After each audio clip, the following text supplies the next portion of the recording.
কিছু কথা বলার চেষ্টা করব। আল্লাহ তাআলা আমাদেরকে তৌফিক দান করুন, বলি আমিন। এই আলোচনা থেকে যা শিক্ষণীয়, যিনি আমি বলছি এবং আমরা যারা শুনছি, সকলকেই যেন আমরা এই আলোচনা থেকে শিক্ষা গ্রহণ করতে পারি। আল্লাহ তাআলা তৌফিক দান করুন, বলি আমিন। সম্মানিত উপস্থিতি, কুরআনে কারীমের সূরা বনী ইসরাঈলের প্রথম আয়াতে আল্লাহ তাআলা মেরাজ এবং ইসরা সম্পর্কে কিছু আলোচনা করেছেন। আল্লাহ তাআলা ইরশাদ করেছেন, আউযু বিল্লাহি মিনাশ শাইতানির রাজীম, বিসমিল্লাহির রহমানির রহিম। সুবহানাল্লাযী আসরা বিআবদিহি লাইলাম মিনাল মাসজিদিল হারামি ইলাল মাসজিদিল আকসা الذي باركنا حوله لنريه من آياتنا إنه هو السميع البصير। আল্লাহ তাআলা মেরাজের আলোচনার শুরুতে, ইসরার আলোচনার শুরুতে আল্লাহ তাআলা সুবহান শব্দ ব্যবহার করেছেন। কি শব্দ ব্যবহার করেছেন? সুবহান। সুবহান মানে হচ্ছে পবিত্র। অর্থাৎ মেরাজের আলোচনার শুরুতে আল্লাহ তাআলা পবিত্র শব্দটা উল্লেখ করে আল্লাহ তাআলা এই কথা জানান দিলেন যে মেরাজের ঘটনা বাহ্যিক দৃষ্টিতে আমাদের কাছে মানবীয় চিন্তা চেতনার আলোকে এটাকে একটি অসম্ভব বিষয় মনে হতে পারে, কিন্তু এই অসম্ভব সব কিছুকেই যিনি সম্ভব করতে পারেন তিনি কে? আল্লাহ। যিনি সমস্ত অসম্ভবকে সম্ভব করেন তিনি হচ্ছেন আল্লাহ। আর সমস্ত অক্ষমতা থেকে যিনি পবিত্র তিনি কে? আল্লাহ। এই জন্য আল্লাহ তাআলা মেরাজের ইসরার আলোচনার শুরুতে আল্লাহ তাআলা সুবহান শব্দ ব্যবহার করেছেন। আল্লাহ তাআলা বলেছেন, সুবহানাল্লাযী আসরা বিআবদিহি লাইলাম মিনাল মাসজিদিল হারামি ইলাল মাসজিদিল আকসা। পবিত্র ওই সত্তা যিনি তার বান্দা, তার হাবিব, তার খলিল বান্দা মুহাম্মদুর রাসূলুল্লাহ সাল্লাল্লাহু আলাইহি ওয়াসাল্লামকে ইসরা ভ্রমণ করিয়েছিলেন রাতের একটি অংশে। কোন জায়গা থেকে কোন জায়গা? মিনাল মাসজিদিল হারাম ইলাল মাসজিদিল আকসা। মক্কার মসজিদে হারাম থেকে ফিলিস্তিনের বাইতুল মাকদিস পর্যন্ত যেই সময়টা রাতের একটা অংশে যে সফর হয়েছে সেটাকে বলা হয় ইসরা। সেটাকে কি বলে? সবাই বলি, সেটাকে কি বলে? ইসরা। আর বাইতুল মাকদিস থেকে সপ্ত আকাশ, জান্নাত জাহান্নাম থেকে শুরু করে উদ্যভ্রমণ যেটা, সেটাকে বলা হয় মেরাজ। তাহলে আমরা দুটি শব্দ পেলাম, একটি হচ্ছে ইসরা, আরেকটি মেরাজ। একটি শব্দ কি? ইসরা, আরেকটি শব্দ মেরাজ। ইসরা হচ্ছে মক্কার হারাম শরীফ থেকে শুরু করে ফিলিস্তিনের বাইতুল মাকদিস পর্যন্ত যেই ভ্রমণ, যেই সফর ছিল এটাকে বলা হয় ইসরা। আর ফিলিস্তিনের বাইতুল মাকদিস থেকে উদ্যা আকাশে জান্নাত জাহান্নাম থেকে শুরু করে যা কিছু আল্লাহ তাআলা তার নবীকে দেখালেন, ও উদ্যা আকাশের সমস্ত ভ্রমণকে সংক্ষেপে বলা হয় মেরাজ। সংক্ষেপে কি বলে? মেরাজ। তো কুরআনের এই আয়াতের মধ্যে ইসরার আলোচনা এসেছে যে সুবহানাল্লাযী আসরা বিআবদিহি লাইলাম মিনাল মাসজিদিল হারাম ইলাল মাসজিদিল আকসা। পবিত্র এই সত্তা যিনি তার বান্দা মুহাম্মদ সাল্লাল্লাহু আলাইহি ওয়াসাল্লামকে মিনাল মসজিদিল হারাম, মসজিদে হারাম থেকে ফিলিস্তিনের বাইতুল মাকদিস পর্যন্ত সফর করিয়েছেন। নবীজি সফর নিজে নিজে করেছেন, আয়াতে এই কথা বলা হয়নি, বলা হয়েছে আসরাবি। আসরাবি আরবিতে আসরাবি এর সাথে যখন বা যুক্ত হয় তখন এটা আরেকজন করানো বোঝানো হয়।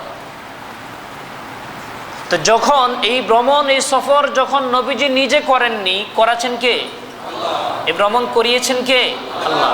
যেহেতু এই ভ্রমণ নবীজি নিজে নিজে করেননি, করিয়েছেন আল্লাহ, সুতরাং এখানের মধ্যে যত অক্ষমতা, যত অসম্ভব বিষয়গুলো এখানে আমাদের সামনে ফুটে উঠবে, সব কিছুকেই আল্লাহ তাআলা সম্ভব করানোর জন্যই এই কথা বুঝালেন যে ভ্রমণ তো নবীজি নিজে করে নাই, তাকে ভ্রমণ করিয়েছি আমি আল্লাহ। সুবহানাল্লাহ,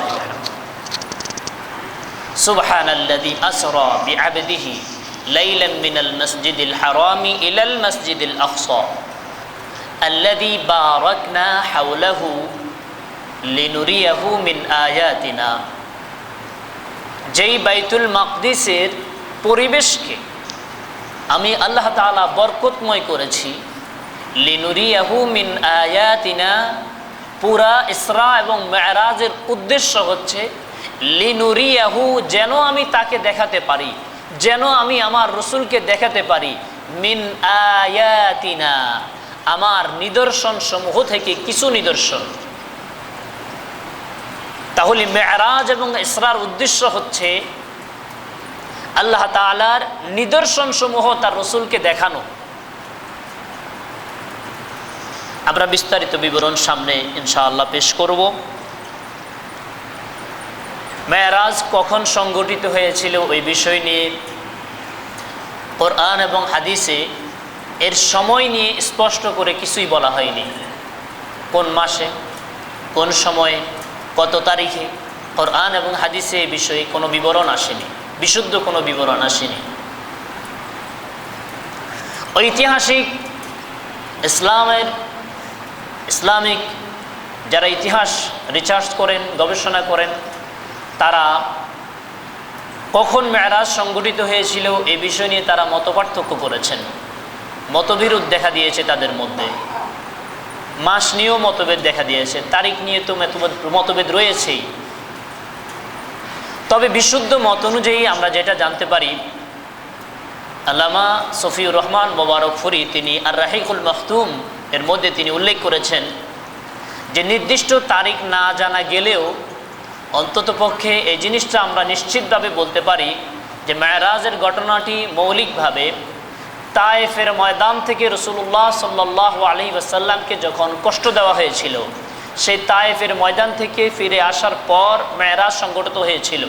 ঠিক কোন মাসে, কোন তারিখে এটা না জানা গেলেও তায়েফের ঘটনার পরে মেরাজ অন্তত এটা নিশ্চিতভাবে জানা যায়।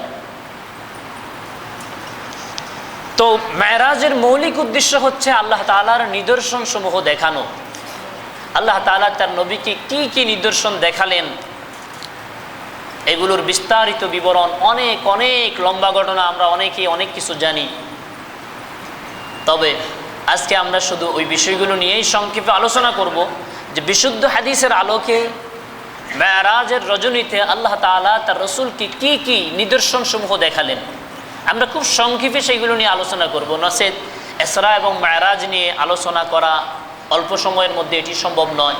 কারণ অনেক ইমামগণ শুধু ইসরা এবং মেরাজের উপরে আলাদা কিতাব রচনা করেছেন, আলাদা কিতাব লিখেছেন শুধু ইসরা এবং মেরাজের উপরে। তবে আমাদের বাংলা ভাষাভাষী যারা মেরাজ এবং ইসরার উপরে কিতাব লিখেছেন, এদের অধিকাংশ লেখক নির্ভরযোগ্য তথ্যসূত্রের উপরে নির্ভর করে তারা লিখতে সক্ষম হননি। এজন্য বাংলা ভাষায় সম্ভবত শুধুমাত্র আমার জানা মতে islamhouse.com নামে গুগলে চার্জ দিলে ইসরা এবং মেরাজ নামে কিছু বই পাবেন। এর বাহিরে বিশুদ্ধ শুধু মেরাজের আলোকে কোনো বই লেখা হয়েছে বলে আমার জানা নেই। তো সংক্ষেপে আমরা জানবো যে আল্লাহ নবী সাল্লাল্লাহু আলাইহি সাল্লাম মেরাজে কি কি জিনিস দেখলেন, কিভাবে মেরাজ সংগঠিত হলো। নবী করিম সাল্লাল্লাহু আলাইহি সাল্লাম বলেন, আমি মক্কার হারাম শরীফে আমি অবস্থানরত ছিলাম। আমার ঘুম আসবে, আমি ঘুমন্তও নই এবং একেবারে জাগ্রতও নই। এরকম একটা সময় যখন আমি অতিক্রম করতে লাগলাম, ঠিক এই সময়ে জিবরিল আমিন আসলেন, সাথে আরেকজন ফেরেশতার কথাও কোনো কোনো বিবরণে এসেছে, আসলেন। তারা এসে আমাকে সালাম করলেন।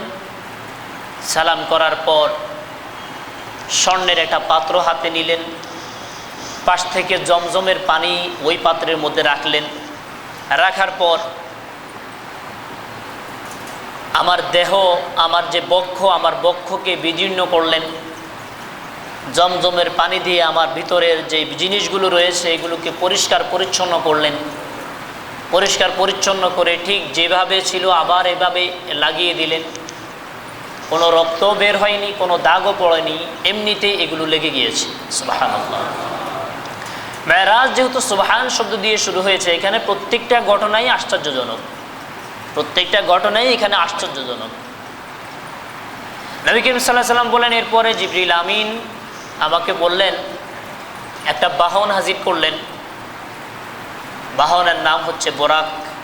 বাহন হাজির করলেন, হাজির করার পর ওই বাহনটা গাদার চাইতে একটু বড়, খচ্চরের চাইতে ছোট। ওই বাহনে আমাকে আরোহণ করিয়ে মক্কা থেকে আমাকে নিয়ে ফিলিস্তিন বাইতুল মাকদিস পর্যন্ত আসলেন।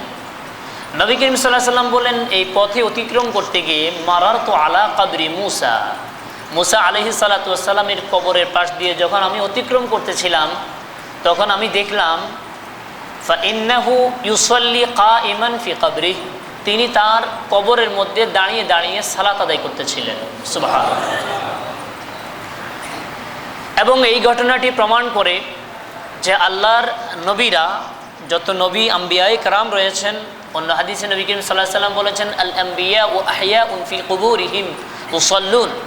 শুধুমাত্র মুসা আলাইহিস সালাতু ওয়াস সালাম নয়, আল্লাহ তাআলা যত নবী এবং রসুলদেরকে প্রেরণ করেছেন, সমস্ত নবী এবং রসুল যারা আছেন, ইন্নাল্লাহ হাররামা আলাল আরদি আন তাকুলা আজসাদাল আম্বিয়া, আল্লাহ তাআলা মাটির জন্য হারাম করে দিয়েছেন মাটি যেন নবীদের দেহ খেতে না পারে। ফানাবিয়ুল্লাহি হাইয়ুন ইউরযাক, সমস্ত নবীরা তাদের কবরের মধ্যে জীবিত। সুবহানাল্লাহ। এবং অন্য হাদিসের মধ্যে এসেছে, আল আম্বিয়া ও আহইয়াউন ফি কুবুরিহিম ইউসাল্লুন, সমস্ত নবীরা তাদের কবরের মধ্যে তারা জীবিত এবং সালাতরত অবস্থায় রয়েছেন। এখানে এই জীবিত নিয়ে আমরা একটি মৌলিক আকীদাগত বিষয় এখানে চলে আসে, সেজন্য আমরা বিষয়টা পরিষ্কার করে সামনে যাব। এই যে নবী করিম সাল্লাল্লাহু আলাইহি ওয়াসাল্লাম মুসা আলাইহিস সালাতু ওয়াস সালামকে দেখলেন কবরে সালাত আদায় করতেছিলেন, এবং নবীজি বললেন যে সব নবীরা তাদের কবরের মধ্যে জীবিত সালাতরত অবস্থায় আছেন, সালাত আদায় করছেন।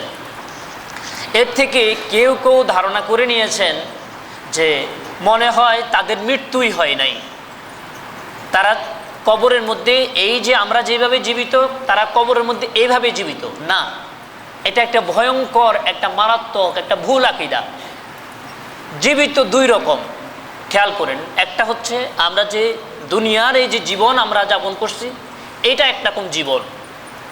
আরেকটা হচ্ছে পারলৌকিক জীবন।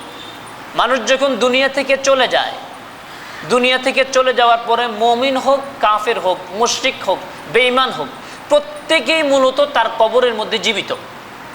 কারণ প্রত্যেকটা ব্যক্তি হয় তার কবরের মধ্যে আযাব হচ্ছে, অথবা সে তার কবরের মধ্যে শাস্তি পাচ্ছে, অথবা তার কবরের মধ্যে জান্নাতের যেই নিয়ামত, সেই নিয়ামত সে উপভোগ করছে। এর বিপরীত কেউ নাই। তো যারা নিয়ামত ভোগ করবে অথবা শাস্তি পাবে, সেটা কি মরা দেহের, মরা মৃতের উপরে না জীবিতের উপরে? যে কোনো অনুভব শক্তিই নাই। যে মৃত তাকে শাস্তি দিয়ে লাভ কি? যে মৃত তাকে আবার নিয়ামত দিয়ে লাভ কি? ঠিক খেয়াল করেন, আল্লাহ তাআলা শহীদদের ব্যাপারে বলেছেন যে লা তাকুলু ওয়ালা তাকুলু লিমান ইউকতালু ফি সাবিলিল্লাহি আমওয়াত বাল আহইয়াউন ইনদা রাব্বিহিম ইউরযাকুন। যারা আল্লাহর রাস্তায় লড়াই করতে করতে শহীদ হয়েছে, নিহত হয়েছে, তোমরা তাদেরকে মৃত বলো না। বাল আহইয়াউন ইনদা রাব্বিহিম ইউরযাকুন, তারা জীবিত এবং রিজিক প্রাপ্ত। তার মানে কি শহীদরা কি মারা যাননি? মারা গিয়েছেন, এই জগৎ থেকে তারা চলে গিয়েছেন। তাদের জীবিতটা হচ্ছে এটা আলমে বারজাখের গায়েবী জগতের একটা জীবন। সেখানের মধ্যে সবাই জীবিত, নবীরা জীবিত, শহীদরা জীবিত, সমস্ত কাফের মুশরিক বেঈমান সবাই সেখানে জীবিত। তো আলাদাভাবে নবীদেরকে জীবিত হওয়ার কথা আলাদাভাবে বলার অর্থ কী? আলাদাভাবে তাদের জীবন আলাদাভাবে রয়েছে, এই কথা বলার অর্থ হয়েছে অন্যান্যদের জীবন আর নবীদের জীবনটা সমান নয়, অন্যান্য ব্যক্তিদের জীবন আর শহীদদের জীবনটা সমান নয়, বরং শহীদদের জীবনটা একটা সম্মানের জীবন, নবীদের জীবন শহীদদের জীবন চাইতে তার চাইতে বেশি সম্মানিত জীবন। কিন্তু এর মানে এই নয় যে তারা মারাই যাননি। নবী সাল্লাল্লাহু আলাইহি সাল্লাম যদি মৃত্যুবরণ না করেন, সাহাবায়ে কেরাম কি নাউজুবিল্লাহ জীবিত রসুলকে কবর দিয়ে দিয়েছেন? কি আমাদের কি মনে হয় সাহাবায়ে কেরাম কি জীবিত রসুলকে কবর দিয়ে দিয়েছেন? না, তিনি মৃত্যুবরণ করেছেন। আল্লাহ তাআলা বলেছেন ইন্নাকা মাইয়িতুন ওয়া ইন্নাহুম লামাইয়িতুন, আপনি মৃত্যুবরণ করবেন, তারাও মৃত্যুবরণ করবে। তো নবীজি সাল্লাল্লাহু আলাইহি সাল্লাম বললেন, আমি মুসা আলাইহিস সালামের কবরের পাশ দিয়ে যখন অতিক্রম করলাম তাকে সালাতরত অবস্থায় দেখলাম। এরপরে তিনি আস্তে আস্তে বাইতুল মাকদিসে তিনি আসলেন। বাইতুল মাকদিসে যখন তিনি আসলেন তখন আল্লাহ তাআলা সমস্ত নবীদেরকে, নবীদের রূহকে আল্লাহ তাআলা বাইতুল মাকদিসের মধ্যে হাজির করলেন। সুবহানাল্লাহ। রূহ দেহের মতো একটা জিনিস। রূহকে আল্লাহ তাআলা দেহের একটা রূপ দিয়েছেন। প্রত্যেক রূহকে আল্লাহ তাআলা, সমস্ত নবীর রূহকে দেহের মতো আল্লাহ তাআলা একটা রূপ দিয়েছেন। সমস্ত নবীদেরকে আল্লাহ তাআলা বাইতুল মাকদিসে হাজির করেছেন এই কারণে যে আল্লাহ তাআলা আমাদের নবীকে ইমামুল আম্বিয়া, ইমামুল মুরসালিন হিসেবে ঘোষণা করবেন। সমস্ত নবীদেরকে হাজির করে আল্লাহ তাআলা মুহাম্মদ সাল্লাল্লাহু আলাইহি সাল্লামের ইমামতিতে 2 রাকাত সালাত সমস্ত নবীদেরকে আদায় করালেন। সুবহানাল্লাহ। এজন্য আমাদের নবীর একটি নাম হচ্ছে ইমামুল আম্বিয়া, সমস্ত নবীদের ইমাম। ইমামুল মুরসালিন, সমস্ত রসুলদের তিনি হচ্ছেন ইমাম। এরপরে এই ছিল বাইতুল মাকদিস পর্যন্ত সংক্ষিপ্ত ঘটনা, মক্কা থেকে বাইতুল মাকদিস পর্যন্ত সংক্ষিপ্ত ঘটনা। এরপরে হচ্ছে মেরাজ, বাইতুল মাকদিসের পরে মেরাজ। এখন প্রশ্ন হচ্ছে মেরাজ কি রাসূল করিম সাল্লাল্লাহু আলাইহি সাল্লামের সশরীরে হয়েছে না স্বপ্নযোগে হয়েছে, রুহানিভাবে হয়েছে? আহলুস সুন্নাহ ওয়াল জামাত এই ব্যাপারে প্রায় একমত পোষণ করেছেন। রাসূল করিম সাল্লাল্লাহু আলাইহি ওয়াসাল্লামের মেরাজ হয়েছে এই দেহ সহকারে, রূহ এবং দেহ এই সহকারেই আল্লাহর নবী সাল্লাল্লাহু আলাইহি ওয়াসাল্লামের মেরাজ সংঘটিত হয়েছিল। মেরাজ, আরাজা ইয়ারুজু, মেরাজ মানে হচ্ছে সিঁড়ি বেয়ে উপরে ওঠা। আল্লাহর নবী সাল্লাল্লাহু আলাইহি ওয়াসাল্লাম মেরাজে করে, জিবরিল আমিন ফেরেশতা তার সাথে ছিলেন। বাইতুল মাকদিস সমস্ত নবীদের ইমামতির শেষ করার পর আল্লাহ নবী সাল্লাল্লাহু আলাইহি ওয়াসাল্লাম উদ্যাকাশে ভ্রমণ শুরু করলেন। প্রথম আকাশে যখন নবী করিম সাল্লাল্লাহু আলাইহি সাল্লাম প্রথম আকাশে যখন উঠলেন তখন আসমান থেকে বলা হলো জিবরিল আমিনকে, তিনি তো সবসময় আসা যাওয়া করেন, জিজ্ঞেস করা হলো যে ওমান মাআক, আপনার সাথে কে? বলা হলো আমার সাথে মুহাম্মদ ইবনে আব্দুল্লাহ। বলা হলো যে তাকে কি উপরে আসার অনুমতি দেওয়া হয়েছে? বলা হলো, জিবরিল আমিন জবাব দিলেন হ্যাঁ, তাকে অনুমতি দেওয়া হয়েছে। প্রথম আসমানের দরজা খোলা হলো। প্রথম আসমানের দরজা খোলার সাথে সাথে আল্লাহর নবী সাল্লাল্লাহু আলাইহি ওয়াসাল্লাম আমাদের আদি পিতা হযরত আদম আলাইহিস সালাতু ওয়াস সালামের সাথে দেখা করলেন। সুবহানাল্লাহ। তুলুহু 60 জিরাআন, 60 হাত লম্বা আদম আলাইহিস সালাতু ওয়াস সালামের সাথে দেখা করলেন। আদম আলাইহিস সালাতু ওয়াস সালাম আল্লাহ নবী সাল্লাল্লাহু আলাইহি ওয়াসাল্লামকে মারহাবান বিবনি সালেহ ওয়ান নবী সালেহ বললেন, আমার নেককার সন্তান, তোমাকে শুকরিয়া, তোমাকে স্বাগতম, ওয়েলকাম। বিস্তারিত ঘটনা, দ্বিতীয় আসমানে গেলেন, সেখানে গিয়ে ঈসা আলাইহিস সালাতু ওয়াস সালাম এবং ইয়াহইয়া আলাইহিস সালাতু ওয়াস সালামের সাথে দেখা হলো। কোন নবীর সাথে? সবাই একটু কথা বলি, কোন নবী? ঈসা আলাইহিস সালাতু ওয়াস সালাম এবং ইয়াহইয়া আলাইহিস সালাতু ওয়াস সালামের সাথে দেখা হলো। ঈসা আলাইহিস সালাতু ওয়াস সালাম জীবিত অবস্থায় আল্লাহ তাআলা তাকে আসমানে উঠিয়ে নিয়েছেন। কিয়ামতের পূর্বে দাজ্জালকে কতল করার জন্য, দাজ্জালকে হত্যা করার জন্য তিনি দুনিয়াতে আবার আসবেন। কি জন্য আসবেন? মৃত্যুবরণ করার জন্য আসবেন, কারণ তিনি মারা যাননি। আর আল্লাহ তাআলা বলেছেন কুল্লু নাফসিন যায়িকাতুল মাউত, সব নফসকে মৃত্যুর স্বাদ গ্রহণ করতে হবে। তিনি দুনিয়াতে আসবেন, দাজ্জাল হত্যা করবেন। ইমাম আল মাহদি আলাইহিস সালাতু ওয়াস সালামের সাথে তার সাক্ষাৎ হবে এবং ঈসা আলাইহিস সালাতু ওয়াস সালাম তিনি দাজ্জালকে হত্যা করবেন, কিয়ামতের পূর্বে আসবেন। এরপরে স্বাভাবিক যেভাবে মৃত্যু হয় তার এইভাবে মৃত্যু হবে। তৃতীয় আসমানে আল্লাহ নবী সাল্লাল্লাহু আলাইহি ওয়াসাল্লাম এর সাথে দেখা হলো। এই পৃথিবীর অর্ধেক সৌন্দর্য দিয়ে আল্লাহ তাআলা যাকে সৃষ্টি করেছেন তিনি হচ্ছেন ইউসুফ আলাইহিস সালাতু ওয়াস সালাম। কোন নবীর সাথে দেখা হলো? ইউসুফ আলাইহিস সালাতু ওয়াস সালাম। চতুর্থ আসমানে দেখা হলো ইদ্রিস আলাইহিস সালাতু ওয়াস সালাম। পঞ্চম আসমানে দেখা হলো হারুন আলাইহিস সালাতু ওয়াস সালামের সাথে। ষষ্ঠ আসমানে দেখা হলো মূসা আলাইহিস সালাতু ওয়াস সালামের সাথে। সপ্তম আসমানে দেখা হলো ইব্রাহিম আলাইহিস সালাতু ওয়াস সালামের সাথে। সবার শেষে কোন নবীর সাথে দেখা হলো? ইব্রাহিম আলাইহিস সালাতু ওয়াস সালাম। আল্লাহর নবী মুহাম্মদ সাল্লাল্লাহু আলাইহি ওয়াসাল্লামের পরে সবচেয়ে সম্মানিত পয়গম্বর, সবচেয়ে সম্মানিত নবী হচ্ছেন ইব্রাহিম আলাইহিস সালাতু ওয়াস সালাম। আর যার সম্মান যত বেশি আল্লাহ তাআলা তাকে আসমানে তত উপরে রেখেছেন, সুবহানাল্লাহ। আর ওই ইব্রাহিম আলাইহিস সালাতু ওয়াস সালাম যে জায়গায় রয়েছেন এরপরে আসমানের সীমানা শেষ। এরপরে নবী করিম সাল্লাল্লাহু আলাইহি ওয়াসাল্লাম যা দেখলেন, যা দেখা শুরু করলেন, প্রথম আদম আলাইহিস সালাতু ওয়াস সালামের সাথে যখন দেখা হলো, আল্লাহ নবী সাল্লাল্লাহু আলাইহি ওয়াসাল্লাম বলেন আদম আলাইহিস সালাতু ওয়াস সালামের সামনে আমি যখন দেখা হলো তখন দেখলাম তিনি বসা ছিলেন। তার ডান পাশ এবং বাম পাশে সৃষ্টির শুরু থেকে কিয়ামত পর্যন্ত আনেওয়ালা সমস্ত মানব এবং দানবের রূহগুলো তার সামনে হাজির। ডান পাশে যখন তিনি তাকান তখন তিনি মৃদু হাসি দেন। বাম পাশে যখন তিনি তাকান তখন তিনি অত্যন্ত কান্না করেন। আল্লাহ রাসূল সাল্লাল্লাহু আলাইহি ওয়াসাল্লাম বলেন আমি জিজ্ঞেস করলাম ভাই জিবরিল এরা কারা, যা এর কারণ কি? আদম আলাইহিস সালাতু ওয়াস সালাম ডান দিকে তাকিয়ে তিনি খুশি মৃদু হেসে দেন, এর কারণ কি? বাম দিকে তিনি তাকিয়ে তিনি ক্রন্দন করেন, কারণ কি? জিবরিল আলাইহিস সালাতু ওয়াস সালাম বলেন ডান দিকে তাকিয়ে তিনি মৃদু হেসে দেন এই জন্য যে ডান দিকে যারা রয়েছে এরা হচ্ছে কিয়ামত পর্যন্ত যেসব লোকেরা তার সন্তানদের মধ্যে জান্নাতে প্রবেশ করবে তাদের দিকে তাকিয়ে তিনি মৃদু হেসে দেন, সুবহানাল্লাহ। বাম দিকে তাকিয়ে তিনি আফসোস করেন, বাম দিকে যেসব নফস এবং আত্মাগুলো রয়েছে কিয়ামত পর্যন্ত আনেওয়ালা সমস্ত জাহান্নামীদের আত্মাগুলোকে আল্লাহ তাআলা আদমের বাম পাশে রেখে দিয়েছেন, এদেরকে দেখে তিনি কষ্ট পান। নবী করিম সাল্লাল্লাহু আলাইহি ওয়াসাল্লাম বলেন সুম্মা রুফি আলী বাইতুল মামুর, এরপরে বাইতুল মামুরকে আমার সামনে পেশ করা হলো। বাইতুল মামুর দুনিয়ার মানুষেরা তাওয়াফের জন্য যেই ঘর তাওয়াফ করে সেটা হচ্ছে বাইতুল্লাহ, মক্কার বাইতুল্লাহ। ঠিক বাইতুল্লাহর একেবারে উপরে, একেবারে বাইতুল্লাহ বরাবর সপ্ত আসমানের উপরে যেই ঘরটি আল্লাহ তাআলা স্থাপন করেছেন তার নাম হচ্ছে বাইতুল মামুর।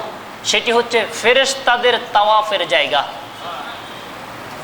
আল্লাহ নবী সাল্লাল্লাহু আলাইহি ওয়াসাল্লাম বলেন জিবরিল আমাকে জানালো যে প্রত্যেক দিন বাইতুল মামুর ৭০,০০০ ফেরেশতা প্রতিদিন বাইতুল মামুর তাওয়াফ করে। একবার যারা তাওয়াফের সুযোগ পেয়েছে কিয়ামতের আগে দ্বিতীয়বার আর তাওয়াফের সুযোগ তারা পাবে না, সুবহানাল্লাহি বিহামদি। একবারের জন্য সেখানে প্রবেশের অনুমতি। চিন্তা করেন ফেরেশতার সংখ্যা কত। এই জন্য আল্লাহ তাআলা বলেছেন ওয়ামা ইয়ালামু জুনুদা রাব্বিকা ইল্লা হুয়া, আপনার রবের বাহিনীর সংখ্যা যে কত এটা আপনার রব ছাড়া আর কেউই জানে না। নবী করিম সাল্লাল্লাহু আলাইহি ওয়াসাল্লাম বলেন এরপরে সপ্ত আকাশের পরে সিদরাতুল মুনতাহা আমার সামনে পেশ করা হলো। সিদরাতুল মুনতাহা এটি হচ্ছে এক বিশাল একটি গাছ। ওই গাছের যে ফলগুলো রয়েছে ওই গাছের ফল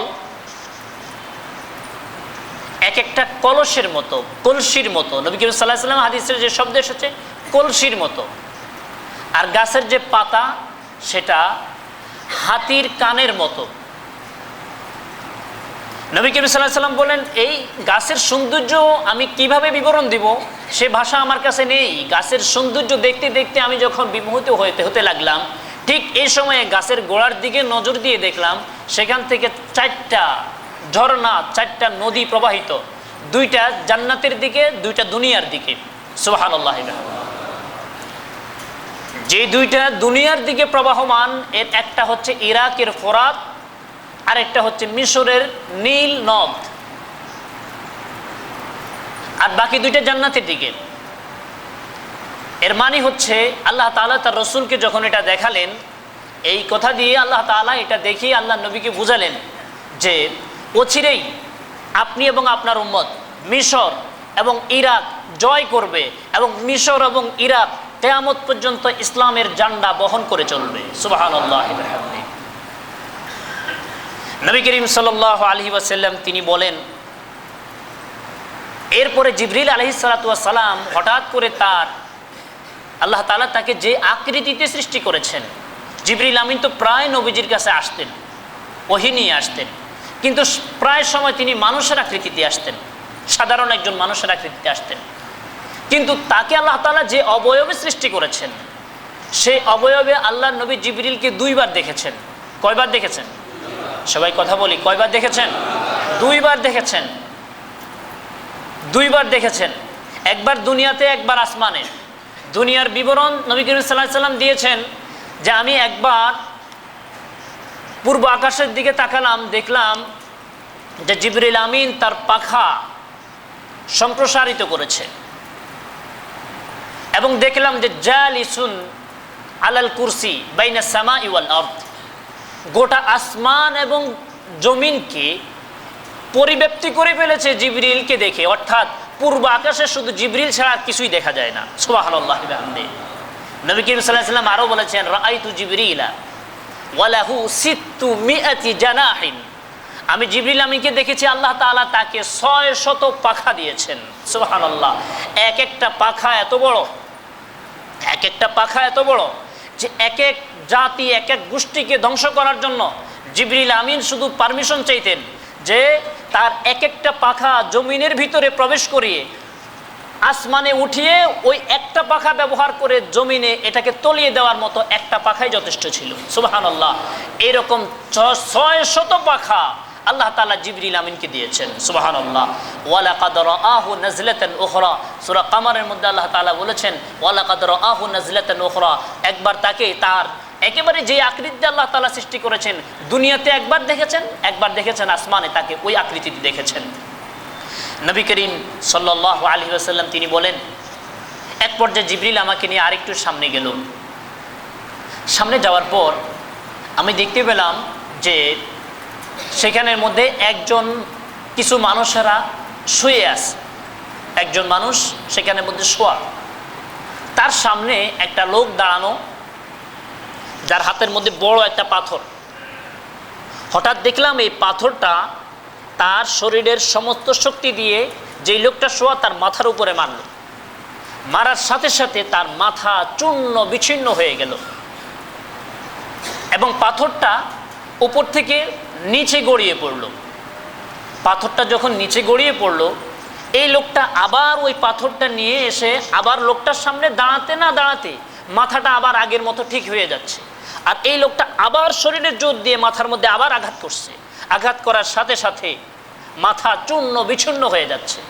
এইভাবেই চলছে। আল্লাহর নবী জিজ্ঞাসা করলেন, ভাই জিবরিল, এরা কারা? একে ব্যাপার কি? একে কেন তাকে এরকম শাস্তি দেওয়া হচ্ছে?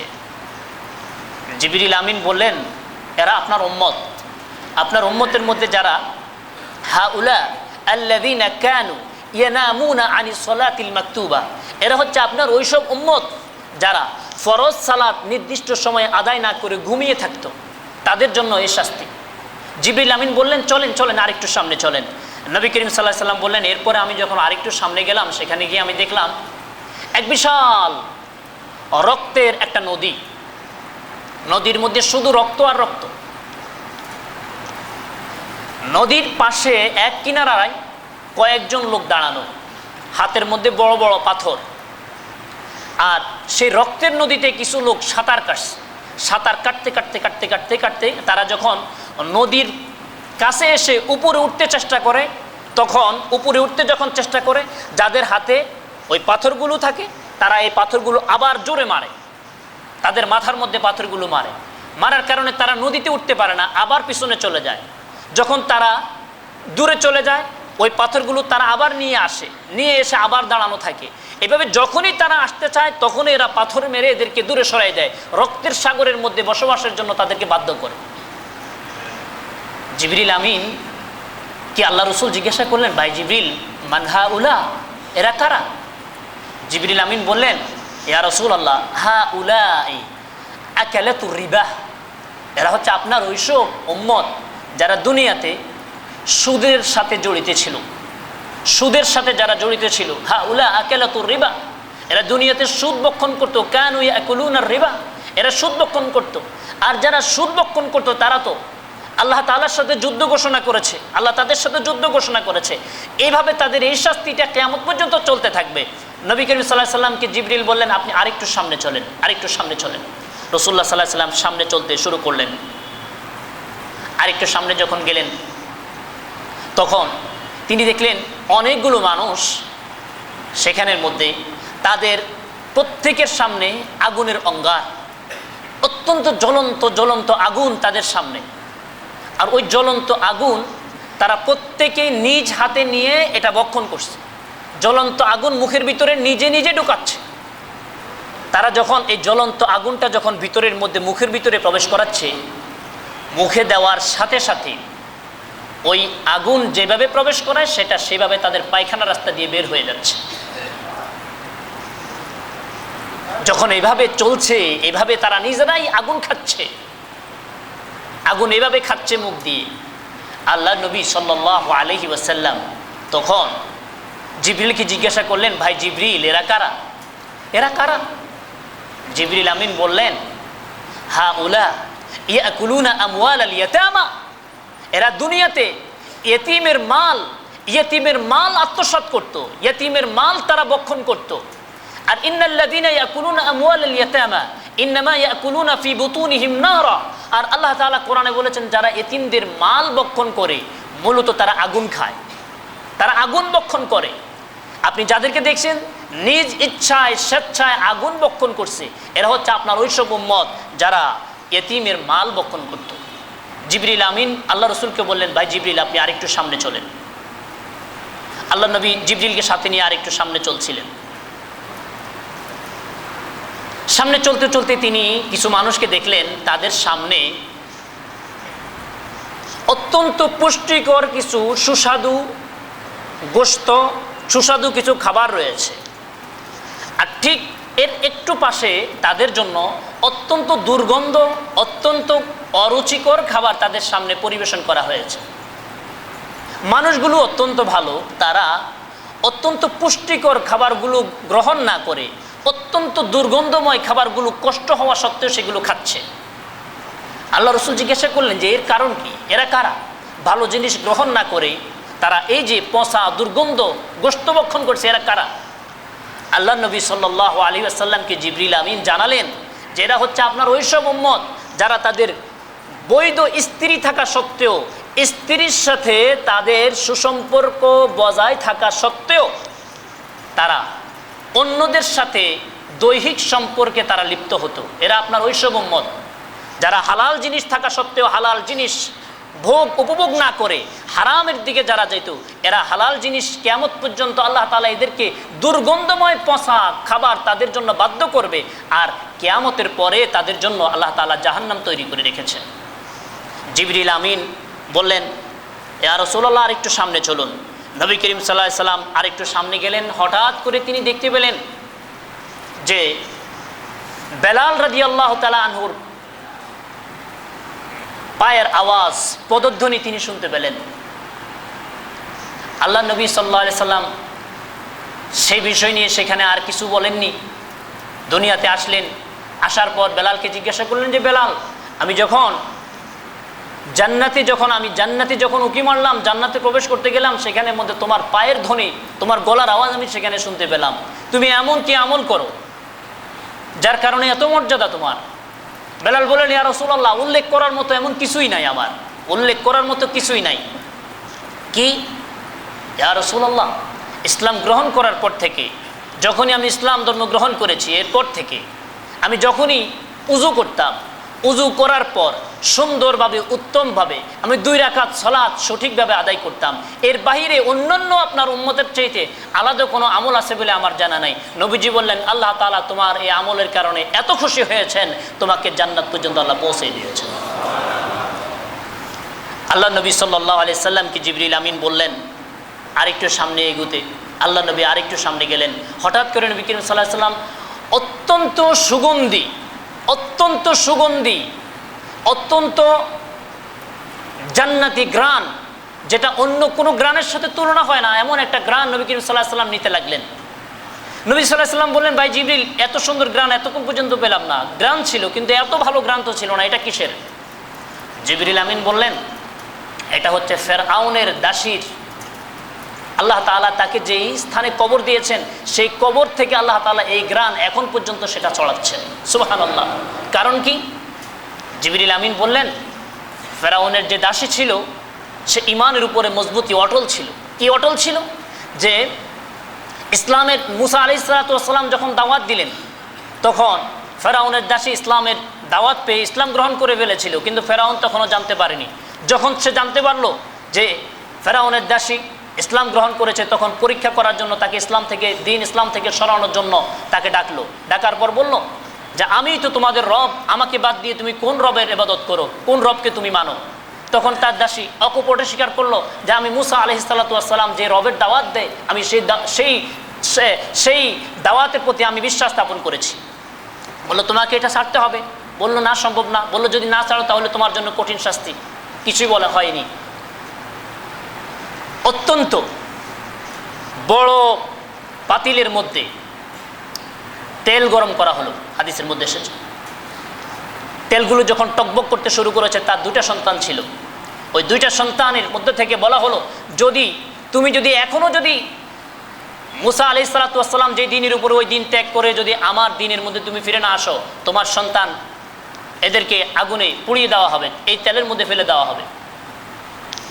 ইমান তো ইমানই। তার সামনে কোল থেকে একটা ছিল দুগ্ধপোষ্য শিশু, আরেকটা হচ্ছে একটু বয়স ছিল, 6 থেকে 7 বছর হবে।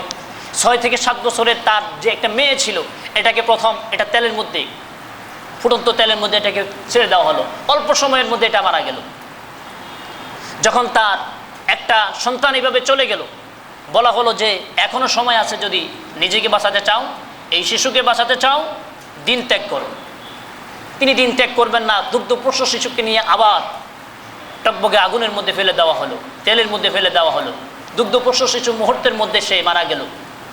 কিন্তু মৃত্যুর পূর্বে আল্লাহ তাআলা কিছু কিছু মানুষের জাগতিক যে পর্দায় আবরণ আল্লাহ তাআলা সরিয়ে দেন। কোরআনে আল্লাহ তাআলা বলেছেন, وأبشروا بالجنة التي كنتم توعدون إن الذين قالوا ربنا الله ثم استقاموا تتنزل عليهم الملائكة ألا تخافوا ولا تحزنوا وأبشروا بالجنة التي كنتم توعدون। মৃত্যুর পূর্বে ফেরেশতারা যাদেরকে আল্লাহ তাআলা জান্নাত দিবেন, মৃত্যুর পূর্বে ফেরেশতারা এসে তাদেরকে বলে, ভয়ের কোনো কারণ নাই, জান্নাত তোমাদের জন্য অপেক্ষা করছে। যখন মৃত্যুর এই সময়ের মধ্যে তিনি একটু পরে শাহাদাত বরণ করতে যাবেন, তখন ওই দুইটা সন্তানের জবান আল্লাহ তাআলা খুলে দিয়েছেন। আশেপাশের মানুষগুলো শুনে নাই, শুধু মা শুনেছে। ওই দুইটা সন্তান বলেছে, মা তুমি আমাদের সাথে এই পথে চলে আসো, তুমি মুসার পথে যেও না, তুমি ফেরাউনের পথে যেও না, আমাদের পথে চলে আসো। ফাইন্না মাউইদাকা আল জান্নাহ, আল্লাহ তাআলা আমাদের সবার জন্য এমন জান্নাত তৈরি করে রেখেছেন, আরদুহাস সামাওয়াতু ওয়াল আরদ, যা আসমান এবং জমিনের চাইতে এক এক জান্নাত আরো বেশি প্রশস্ত। সুবহানাল্লাহ। মাকেও নিক্ষেপ করা হলো। জিবরিল আমিন বললেন, এটা হচ্ছে ওই যে ফেরাউনের যে দাসী, সেই দাসীর সুঘ্রাণ আপনি এখন পাচ্ছেন। সুবহানাল্লাহি ওয়া বিহামদিহি। নবী করিম সাল্লাল্লাহু আলাইহি ওয়াসাল্লাম মেরাজে আরো অনেক কিছু দেখেছেন। মেরাজ শেষে আল্লাহ নবী সাল্লাল্লাহু আলাইহি ওয়াসাল্লাম দুনিয়াতে আসলেন। দুনিয়াতে আগমন করলেন ঠিক ফজরের একটু পূর্বে। ফজরের সালাত নবী করিম সাল্লাল্লাহু আলাইহি ওয়াসাল্লাম বাইতুল্লাহতে পড়লেন। বাইতুল্লাহতে পড়ার পর নবী করিম সাল্লাল্লাহু আলাইহি ওয়াসাল্লাম যে কয়েকজনকে সামনে পেলেন, তাদের সামনে তিনি মেরাজের ঘটনার বিবরণ দিলেন।